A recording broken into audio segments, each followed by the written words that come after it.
আজ আজ জেলার খবরের পাতায় আমরা কথা বলবো আরও একটি লোকসভা কেন্দ্র নিয়ে। মূলত আজ আমরা যে লোকসভা কেন্দ্রটি নিয়ে কথা বলবো সেটি হচ্ছে আরামবাগ লোকসভা কেন্দ্র। তবে আজকের এই আলোচনার শুরুতে আপনাদেরকে জানিয়ে রাখি, এই আরামবাগ লোকসভা কেন্দ্রে ভোট গ্রহণ হতে চলেছে একেবারে পঞ্চম পর্যায়ে, অর্থাৎ মে মাসের 20 তারিখে। তো সেই ক্ষেত্রে এবার এই আরামবাগ লোকসভা কেন্দ্রে 2024-এর লোকসভা নির্বাচন কিসের নিরিখে হয়, সেখানকার গণদেবতারা কিসের নিরিখে তাদের ভোট দান করেন, কার প্রতিশ্রুতির ওপরে তারা এবার ভরসা করবেন, আর সেই সাথে এই আরামবাগ লোকসভার সিংহাসন তারা কার নামে লিখে দেবেন, সেই সমস্ত কিছু নিয়ে আলোচনা করব আজকের জেলার খবরের পাতায়। আজকের এই আরামবাগ লোকসভা কেন্দ্র আমরা যদি খানিকটা ফিরে দেখি, তাহলে আমরা এই আরামবাগ লোকসভা কেন্দ্রের ক্ষেত্রে দেখতে পাবো এক প্রকারের পালা বদলের খেলা। আর এই পালা বদল অন্য কোনোভাবে নয়, বরঞ্চ রাজনৈতিক নিরিখের দিক থেকেই এই পালা বদল। বহু দল কিন্তু এই আরামবাগ লোকসভা কেন্দ্রে তাদের দীর্ঘ বছর ধরে শাসন চালিয়েছে। তো সেই ক্ষেত্রে কোন দল কতটুকু কী করেছে, আর এবার 2024-এ কোন দল কতটুকু কী করতে চলেছেন, বা এতদিন তারা এই ভোট যুদ্ধের ক্ষেত্রে কি কি করেছেন, সে সমস্ত কিছু বিষয় নিয়ে চুলচেরা বিশ্লেষণ থাকছে আপনাদের জন্য। তো ঠিক যেমন বললাম, আজ এই আরামবাগ লোকসভা নিয়ে একেবারে চুলচেরা বিশ্লেষণ করব।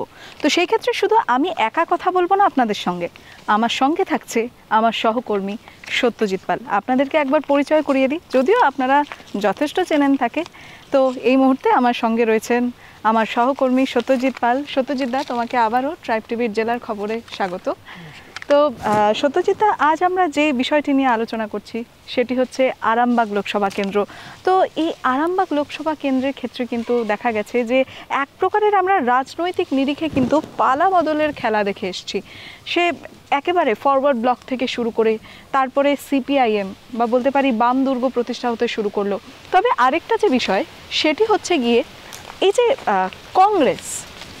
কংগ্রেস যদিও কখনো শাসন করতে পারেনি, কিন্তু আমরা যদি 2024 অবধি হিসেব করে দেখি, কংগ্রেস কিন্তু 57 বছর ধরে এই ভোট যুদ্ধে কিন্তু এক নাগারে প্রতিযোগিতা করে যাচ্ছে। এটা হয়তো আমরা সাধারণত কোনো দলের ক্ষেত্রে দেখি না যে এত লম্বা সময় ধরে তারা এইভাবে চেষ্টা চালিয়ে যাচ্ছে। সাধারণত আমরা দেখি যে একটা সময় আসার পরে দলরা তাদের সেই প্রতিযোগিতার তালিকা থেকে নিজেদেরকে সরিয়ে নেয়, কিন্তু সেই ক্ষেত্রে কংগ্রেস কিন্তু নিজেকে একেবারে টিকিয়ে রেখেছে। তো মানে এই বিষয়টা কিন্তু আমার অনেকটাই চোখে লাগছে।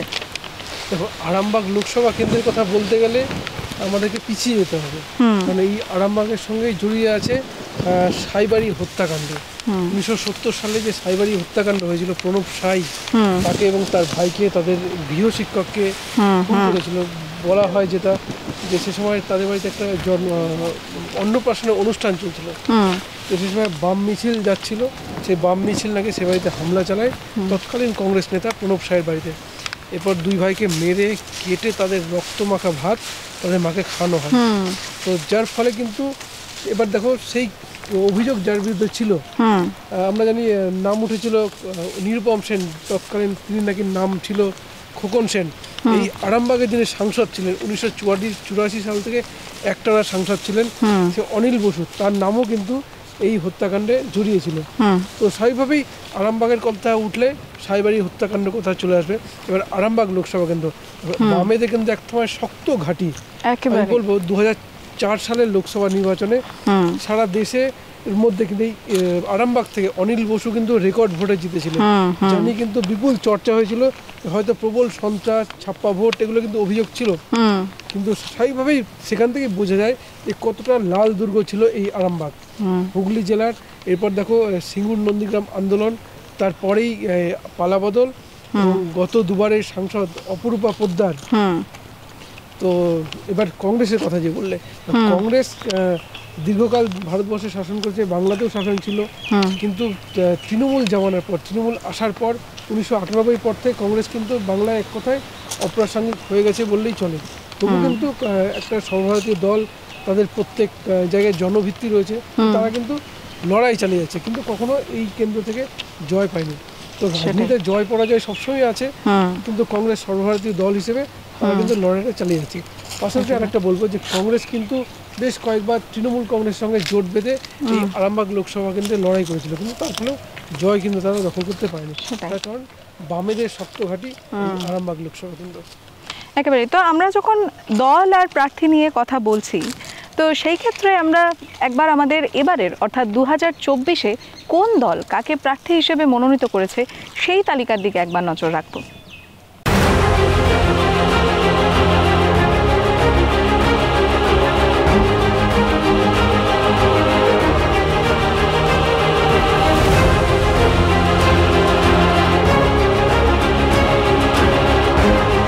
তো যেমনটা আমরা দেখলাম, এবার অর্থাৎ 2024-এর নির্বাচনের ক্ষেত্রে তৃণমূলের পক্ষ থেকে প্রার্থী হিসেবে মনোনীত করা হয়েছে মিতালি বাগকে, এবং অনুপ কান্তি দিগারকে বিজেপি তার প্রার্থী হিসেবে এবার মনোনীত করেছেন। তো সেই ক্ষেত্রে এই দুইজনের মধ্যে কার পাল্লা মূলত ভারী হওয়ার সম্ভাবনা থাকছে সে বিষয়ে আমরা এবার আলোচনা করব সত্যজিৎ দার সাথে। সত্যজিৎ দা, কি মনে হচ্ছে, একদিকে মিতালি বাগ বনাম অরূপ কান্তি দিগার, তো কি কোন নিরিখে এবার সেখানে ভোট হতে চলেছে, বা শুরুতে যেটা জানবো সেটা হচ্ছে কার পাল্লা বেশি ভারী হওয়ার সম্ভাবনা থাকছে এবার? দেখো, এই আরামবাগের মানুষের দীর্ঘদিন একটা দাবি রয়েছে যে আরামবাগকে আলাদা জেলা হিসেবে ঘোষণা করো। তো স্বাভাবিক, কারণ কি হুগলি জেলাটা অনেক বড় জেলা, এই এক প্রান্ত থেকে মানুষকে জেলা সদরে আসতে অনেকটা সময় ব্যয় করতে হয়, যার ফলে আরামবাগের মানুষের কিন্তু একটা দাবি যারা আরামবাগকে আলাদা জেলা হিসেবে ঘোষণা করেন। এবার স্বাভাবিকভাবেই এখনো রাজ্য সরকার বা কেন্দ্র সরকার, তো রাজ্য সরকার ঘোষণা করার কথা কিন্তু ঘোষণা হয়নি, মানুষের একটা ক্ষোভ রয়েছে। পাশাপাশি যেটা বলবো যে এই লোকসভা কেন্দ্রে গত যদি 19-এর ফলাফল দেখি, সেখানে বিজেপি কিন্তু প্রায় জিতে যাওয়ার মতো অবস্থায় পৌঁছে গিয়েছিল, কিন্তু শেষ মুহূর্তে কিন্তু অপরূপা পোদ্দার তিনি কিন্তু জয়লাভ করেন। কিন্তু এবারে পরিস্থিতি একেবারেই আলাদা, কারণ 2019-এর আগে যদি দেখি বিজেপির সংগঠন কিন্তু সেভাবে ছিল না। মোদি হওয়া, পাশাপাশি যে আরফিন অপরূপা পোদ্দার যিনি সাংসদ ছিলেন, বিগত সাংসদ, তার যে নামের একটা, তার নাম যেটা খাতায় কলমে রয়েছে আরফিন আলী, অথচ তিনি অপরূপা পোদ্দার নামে, তো জনমানুষের কিন্তু যথেষ্ট একটা ক্ষোভ বাড়ছিল। তার ফলাফল দেখো, বিজেপির সংগঠন সেভাবে না থাকা অবস্থাতেও এই আরামবাগের মতো এক কথা বলবো কঠিন সিট, যেটা কিন্তু বিজেপি জয়ের জায়গায় প্রায় পৌঁছে গিয়ে শেষ মুহূর্তে হেরে যায় একেবারে। তো তারপরে 21-এর ফলাফলে বিজেপি যে 7টি বিধানসভা কেন্দ্র রয়েছে তার মধ্যে 4টি কিন্তু বিজেপি দখল করে। ফলে এই আরামবাগ লোকসভা কেন্দ্রে যথেষ্ট ভালো অবস্থায় রয়েছে বিজেপি, এটা বলবো। তাছাড়া রাজ্য সরকারের বিরুদ্ধে যে নানান ক্ষোভ রয়েছে, ধরো শিক্ষক নিয়োগ দুর্নীতি, রেশন দুর্নীতি, এগুলো তো রয়েছেই। তো যার ফলে বিজেপি কিছুটা হলেও ভালো অবস্থায় রয়েছে এই আরামবাগ লোকসভা কেন্দ্র। ফলাফল কী হবে সেটা তো আমরা 4 জুন জানতে পারবো, কিন্তু এই যে বললাম 4 জন বিধায়ক রয়েছে, তৃণমূল কংগ্রেসের 2 জন রয়েছে। ফলে গতবার যে ফলাফলে অল্প মার্জিন, 21-এরও ফলাফল যদি দেখি, সেখানেও বিজেপির ভোট অঙ্ক কিন্তু যথেষ্ট ভালো। তো কিছুটা হলে এগিয়ে থাকবেন অরূপ কান্তি দিগর এই কেন্দ্রে একেবারেই। তো আমরা যেহেতু আগের বারের কথা বললাম, তো সেই ক্ষেত্রে দেখে নেওয়া যাক যে 2019-এ সেবার লোকসভা নির্বাচনীয় ফলাফল কোন রূপরেখায় প্রকাশিত হয়েছে।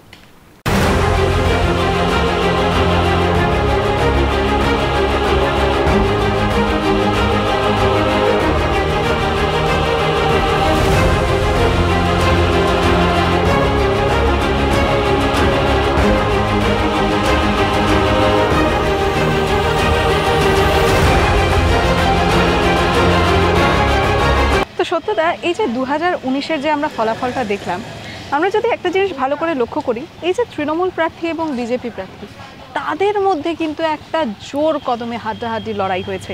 তুমি দেখো না, তাদের যদি এই তাদের ভোট বাক্সে যে কটা ভোট পড়েছে, সেই হিসেবে আমরা যদি সেই ব্যবধানটা দেখতে যাই, মাত্র 1142-এর ব্যবধান। সাধারণত এত কম ব্যবধান কিন্তু অন্য কোনো লড়াইতে আমরা এখনো অবধি দেখিনি। তো সেই ক্ষেত্রে এবার দেখা যাচ্ছে যে তৃণমূল তার প্রার্থী কিন্তু বদল করে ফেলেছে। তো এর পেছনে মূলত কি কারণ থাকতে পারে? বিজেপি কি কোথাও শক্তিশালী হয়ে উঠেছে, এইটা কারণ হতে পারে কি একটা? অবশ্যই। দেখো, বিজেপি শক্তিশালী তো আমি ওই আগেই বললাম, যে কিছুক্ষণ আগে যেটা বললাম, যে গত 2019 সালের আগে বিজেপির কিন্তু সংগঠন সেরকম ছিল না। এই অপরূপা পোদ্দার যিনি আরফিন আলী, তার নাম নিয়ে বিভিন্ন বিষয় নিয়ে একটা কিন্তু সমস্যা তৈরি হয়েছে, একটা জনমানসে একটা রোষ তৈরি হচ্ছিল, যার ফলে কিন্তু আছড়ে পড়ে সেটা 2019-এ বিজেপি যথেষ্ট ভালো ফল করে এবং শেষ মুহূর্তে 1142 ভোটে হেরে যায়। কিন্তু তারপর দেখো 19-এর পরে 2021-এর যে বিধানসভা নির্বাচন, সেখানে কিন্তু এই আরামবাগ লোকসভা কেন্দ্রের মধ্যে 7টি বিধানসভা কেন্দ্রের মধ্যে 4টিতে জয় পায় বিজেপি। ফলে স্বাভাবিকভাবেই বিজেপির সংগঠন এখানে যথেষ্ট মজবুত হয়েছে এবং এই মুহূর্তে বলা চলে। তাছাড়া আরেকটা জিনিস তোমাকে বলবো যে গত 2021-এর টোটাল ফলাফল যদি দেখি, তোমার হরিপাল বিধানসভা কেন্দ্র, তারকেশ্বর, পরশুরা, আরামবাগ, গোঘাট, খানাকুল এবং চন্দ্রকোনা, এই 7টি বিধানসভা কেন্দ্রের মধ্যে 4টিতে জিতেছিল বিজেপি, 3টিতে জিতেছিল তৃণমূল কংগ্রেস। এবং তৃণমূল কংগ্রেস যেখানে 7,09,340 ভোট পায়, সেখানে বিজেপি কিন্তু 7,18,241 ভোট পেয়েছে। সুতরাং স্বাভাবিকভাবেই বিজেপি কিন্তু এখানে যথেষ্ট ভালো অবস্থায় রয়েছে। পাশাপাশি আরেকটা অত্যন্ত গুরুত্বপূর্ণ, সেটা হচ্ছে এই লোকসভা নির্বাচন ঘোষণা হওয়ার আগেই কিন্তু প্রধানমন্ত্রী বাংলায় যে প্রথম সভাটি করেন, সেটা কিন্তু এই আরামবাগে। ফলে স্বাভাবিকভাবেই বিজেপি এই আরামবাগ লোকসভা কেন্দ্রকে টার্গেট করে এগিয়ে চলছে এবং যথেষ্ট ভালো অবস্থায় রয়েছে এই আরামবাগে বিজেপি। তো সত্যদা, আরেকটা বিষয় হচ্ছে গিয়ে এই যে অপরূপা পোদ্দার, যিনি গতবার অর্থাৎ 2019-এর ক্ষেত্রেও তৃণমূল প্রার্থী ছিলেন, এমনকি আমরা দেখেছি যে 2014-তেও তিনি কিন্তু বিপুল পরিমাণে জয়লাভ করেছেন। তো সেই ক্ষেত্রে দেখা যাচ্ছে এবার তৃণমূল তার প্রার্থী বদল করে নিয়েছে, মিতালি বাগকে তারা মনোনীত করেছেন। তো সেই ক্ষেত্রে অপরূপা পোদ্দার এবং মিতালি বাগ, এই দুইজনের মধ্যে যদি আমরা পার্থক্যটা খুঁজি, তো সেই ক্ষেত্রে কি মনে হয় কে বেশি শক্তিশালী? দেখো, অপরূপা পোদ্দারকে যখন প্রার্থী করে সে সময় কিন্তু সিপিএম এখানকার সাংসদ ছিলেন। তো স্বাভাবিকভাবেই সেই বেল্ট, সিপিএমের শক্তিশালী বেল্টকে হারানোর জন্য তৃণমূল কংগ্রেস কিন্তু অপরূপা পোদ্দারের উপর ভরসা করেছিল। 2014-তে জয় পান এবং 2019-এও জয় পান। এরপর দেখো তার বিরুদ্ধে তার নাম নিয়ে একটা সমস্যা রয়েছে, পাশাপাশি তার বিরুদ্ধে একাধিক কিন্তু অভিযোগ উঠে আসছিল, যেটা আরামবাগে কান পাততেই শোনা যায়, বিভিন্ন দুর্নীতিতে জড়িত, পাশাপাশি যে নারদাকাণ্ড, সেখানে কিন্তু অপরূপা পোদ্দারকে দেখা গেছে। ফলে স্বাভাবিকভাবেই তার বিরুদ্ধে একটা জনমানসের ক্ষোভ তো রয়েছে। এছাড়া গত লোকসভা নির্বাচনে একেবারে শেষ মুহূর্তে তিনি জয় পান। ফলে স্বাভাবিকভাবেই দল এখানে নতুন মুখকে নিয়ে এসছে, মিতালি বাগ, যিনি আইসিডিএস কর্মী থেকে উঠে আসা। ফলে স্বাভাবিকভাবেই একবারে অপরিচিত মুখ, গ্রাউন্ড স্তর থেকে উঠে আসা মানুষ, তার একটা নতুন ভাবধারা আরামবাগে তৈরি করার চেষ্টা করেছে তৃণমূল কংগ্রেস। ফলে স্বাভাবিকভাবেই এই প্রার্থী পরিবর্তনটা কিছুটা হলেও তৃণমূলকে সুবিধা দিতে পারে, কিন্তু ফলাফল কী হবে সেটা তো শেষ মুহূর্তে আমরা জানতে পারবো। কিন্তু এই মুহূর্তে যেটা বলবো যে যিনি রয়েছেন এবার মিতালি বাগ, একমাত্র আমরা বারবার দেখেছি তিনি কিন্তু আইসিডিএস কর্মী একজন, সুতরাং তিনি কিন্তু গ্রাউন্ড স্তরটা খুব ভালোভাবে চেনেন। ফলে তৃণমূলের যে অপরূপা পোদ্দারকে যে নিয়ে যে সমস্যাটা ছিল, তাকে পরিবর্তন করায় কিছুটা হলে সে ক্ষোভে বলবো খুব প্রশমিত করা সম্ভব হয়েছে। ফলে একেবারেই। তবে আরেকটা বিষয় হচ্ছে যেটি নিয়ে আলোচনা করব, সেটা হচ্ছে গিয়ে এখানকার যে জনসাধারণ, তো মূলত তাদের যে সমস্যাগুলো, তো সেই ক্ষেত্রে কি মনে হয় আরামবাগে এবার কোন কোন ইস্যুগুলো হাতিয়ার হতে চলেছে? দেখো, আরামবাগে যখনই নির্বাচন আসে, আরামবাগ জেলা এর দাবি কিন্তু জনমানসে উঠে আসে। পাশাপাশি আরামবাগে রেল যোগাযোগ ব্যবস্থা একটা কিন্তু বৃহত্তর সমস্যা রয়েছে, তো এটা একটা দাবি রয়েছে। পাশাপাশি আমরা যদি বলি আরামবাগে তোমার পানীয় জল কিন্তু একটা সমস্যা, কৃষিকাজ, এছাড়া তো আমরা জানি আরামবাগ হুগলি জেলায় পড়ে, আর হুগলিতে সিঙ্গুর টাটার কারখানা সেখানে বন্ধ হয়েছে। তো স্বাভাবিকভাবে এই নানান ইস্যু তো সামনে উঠে আসবেই। তবে যেটা সবথেকে বৃহত্তর সেটা হচ্ছে আরামবাগের যে যোগাযোগ ব্যবস্থা, যেটা আমি প্রথমেই বললাম যে আরামবাগে কিন্তু জেলার দাবি কিন্তু আজকে নতুন নয়, দীর্ঘদিন থেকে দাবি উঠে আসছে। ফলে এটা একটা ইস্যু থাকবেই। কর্মসংস্থান তো রয়েছে, এছাড়া কোন দল কোন ইস্যুকে সামনে রাখে, কারণ তুমি জানো রাজ্যের শাসক দল তৃণমূল কংগ্রেস, তাদের কিন্তু প্রধান ইস্যু যদি বলি লক্ষ্মীর ভাণ্ডার। একেবারে এবারে দেখেছি লক্ষ্মীর ভাণ্ডারের অ্যামাউন্ট সেটা কিন্তু বাড়িয়ে দেওয়া হয়েছে। অন্যদিকে বিজেপির তরফ থেকে ইস্যু প্রথমে তো থাকবে সন্দেশখালী, পরেই উঠে আসবে তোমার শিক্ষক নিয়োগ দুর্নীতি, যেটা গত কয়েকদিন আগেই যেটা কলকাতা হাইকোর্ট প্রায় 25,000 শিক্ষককে চাকরি বাতিল হয়েছে, বকেয়া টাকা, বকেয়া তো সেটা রাজ্য সরকার, পাশাপাশি রেশন দুর্নীতি, এগুলো ইস্যু রয়েছে। পাশাপাশি তো রাজ্যের শাসক দল তাদের দাবি যে কেন্দ্রের বকেয়া 100 দিনের কাজের দুর্নীতি যেটা হয়েছে, কিন্তু শাসক দল কিন্তু প্রমাণ মানে তাদের যে আন্দোলনের ভাবধারা, তাদের কিন্তু একটা কিন্তু জনমানুষে তৈরি করতে পেরেছে যে কেন্দ্র সরকারের টাকা আটকে রেখেছে। ফলে ইস্যু তো নানান রকম থাকবে। এখন জনমানুষে দেখো, যেহেতু লোকসভা নির্বাচন, আর এই আরামবাগ লোকসভা কেন্দ্রকে পাখির চোখ করে কিন্তু বিজেপি প্রথম থেকেই ঝাঁপিয়েছে। ফলে লোকসভা নির্বাচন কেন্দ্রে কোন দল সরকার গঠন করবে, এই ইস্যুগুলোতে রয়েছে। আর বিজেপি অত্যন্ত শক্তিশালী আরামবাগে। ফলে হাড্ডাহাড্ডি একটা লড়াই হবে, কিন্তু ফলাফল কী হয় সেটা 4 জুন আমরা দেখতে পাবো। একেবারেই। তো সেই ক্ষেত্রে শুধু যে আমরা আজ প্রার্থীদেরকে নিয়ে কথা বললাম এবং পাশাপাশি মূলত কিসের নিরিখে এই আরামবাগ লোকসভা কেন্দ্রে ভোট হতে চলেছে সেই হিসেবে আমরা কথা বললাম। তো এবার আমরা খানিকটা এখানকার ভোটদাতাদের বিষয়ে কথা বলবো। আচ্ছা সত্যদা, আরেকটা বিষয় হচ্ছে গিয়ে তুমি দেখো না, এই যে আরামবাগ লোকসভা কেন্দ্র, এখানে কিন্তু 29 বছর ধরে সিপিআইএম তাদের কিন্তু রাজত্বটাকে বজায় রেখেছে। তো সেই ক্ষেত্রে দেখা যাচ্ছে সময় যত এগিয়েছে সেই সিপিএম কিন্তু দুর্বল হতে হতে আজ একেবারে শূন্যে এসে দাঁড়িয়েছে। অর্থাৎ এবার 2024-এর ক্ষেত্রে কিন্তু কোনো প্রার্থীই নেই। যেখানে আমরা দেখেছিলাম যে 2009 পর্যন্ত শক্তি মহান মালিক তিনি কিন্তু জয়লাভ করেছিলেন, আর সেখানেই দেখা গেছে যে 2019-এ 2019 বলছি 2014-তে এই শক্তি মহান মালিকের দেখা যাচ্ছে মানে ভোট ব্যাংকে সেভাবে কোনো ভোটই পড়েনি, আর তারপর থেকে কিন্তু একেবারে শূন্যে চলে এসছে সিপিআইএম। তো সেই ক্ষেত্রে এরকমটা কেন, এত দুর্বল হওয়ার কারণ কি? রাজনীতিতে একটা কথা আছে যে সব কিছু পরিবর্তনশীল, রাজনীতি এটা কিন্তু অত্যন্ত গুরুত্বপূর্ণ। তো 1980 থেকে কিন্তু একটানা এই আরামবাগ লোকসভা কিন্তু সিপিএমের দখলে ছিল। এবং অনিল বসু যিনি অত্যন্ত প্রভাবশালী একজন নেতা ছিলেন, তো তিনি কিন্তু 1984 থেকে একটানা এখানকার সাংসদ ছিলেন। 2004-এ গোটা ভারতবর্ষের মধ্যে রেকর্ড ভোটে জিতেন। ফলে স্বাভাবিকভাবে অত্যন্ত মানে দুর্দণ্ড প্রতাপ নেতা ছিলেন। একটা জিনিস 34 বছর ক্ষমতায় থাকার ফলে সিপিএমের যেটা জনমানস যেটা উঠে আসছিল যে নেতাদের ঔদ্ধত্য বেড়ে যাচ্ছিল এবং বিভিন্ন জায়গায় সন্ত্রাসের অভিযোগ তো ছিলই।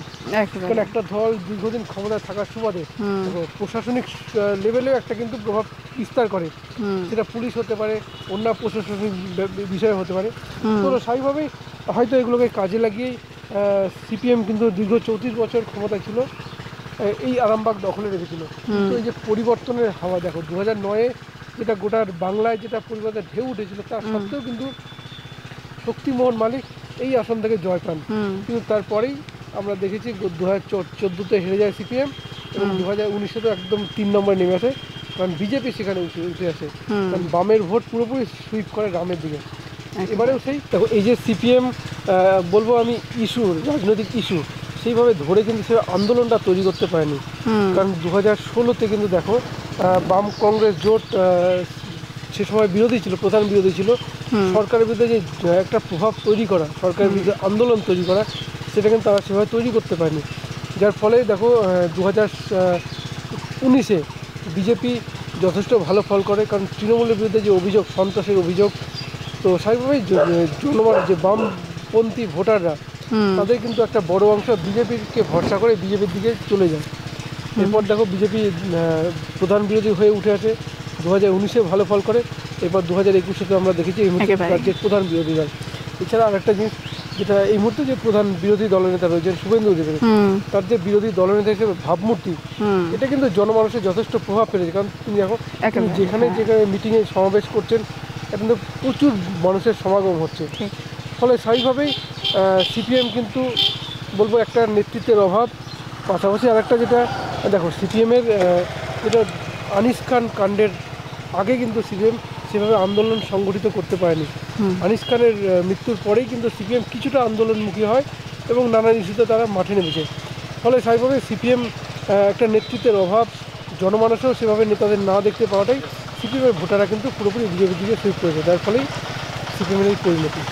দেখো এই যে বললাম যে সিপিএম 34 বছর ছিল, প্রশাসনিক তাদের সাথে ছিল।